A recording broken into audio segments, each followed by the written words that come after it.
O pré-amplificador é um estágio de tratamento do sinal para o estágio de potência. No nosso pré-amplificador temos a equalização com controle de graves e agudos e o controle de volume.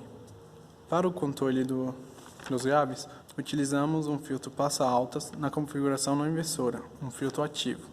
A frequência de corte desse filtro é dada por 1 sobre 2π vezes a capacitância vezes a soma das resistências. Então, para o caso em que a resistência no potenciômetro é igual a 100, nós temos a maior passagem dos graves, com uma frequência de corte de 32 Hz. Agora, quando colocamos a resistência do potenciômetro igual a zero, temos uma frequência de corte de 720 Hz.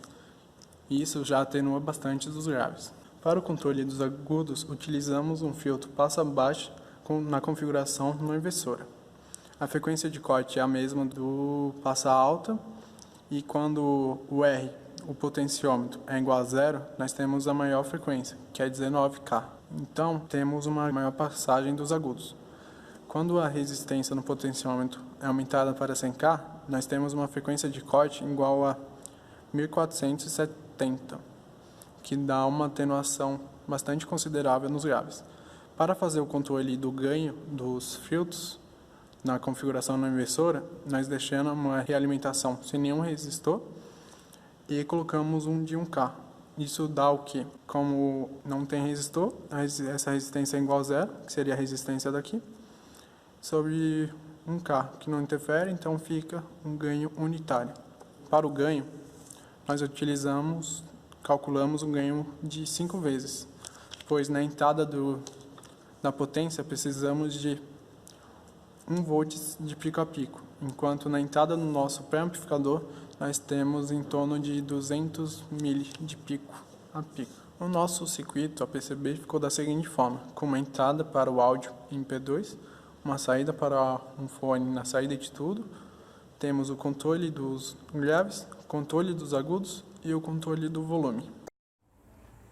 Após o estágio de pré-amplificação, temos a etapa de potência, que irá fornecer a corrente necessária para alimentar a carga. Esse estágio pode ser implementado de várias formas, que no nosso caso será a topologia classe D.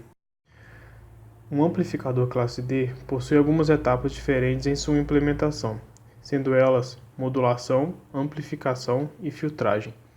No processo de modulação, o sinal de interesse é comparado com uma onda triangular ou dente de serra, de frequência muito maior que a do sinal de entrada, gerando na saída desse comparador um sinal PWM na frequência do sinal triangular.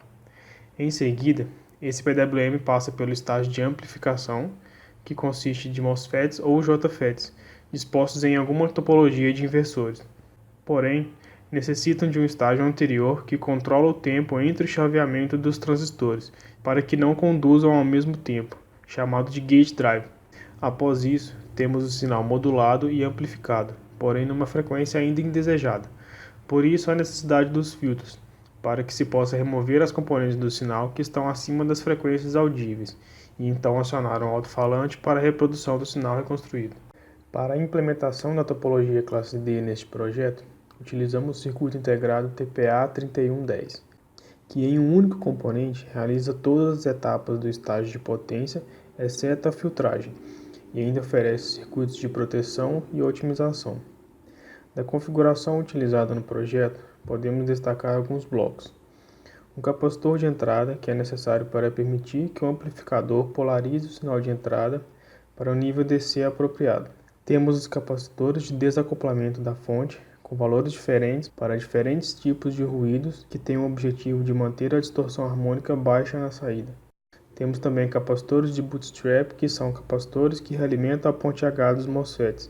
E por fim, o bloco de filtragem composto de um filtro LC passa-baixas alimentando o alto-falante.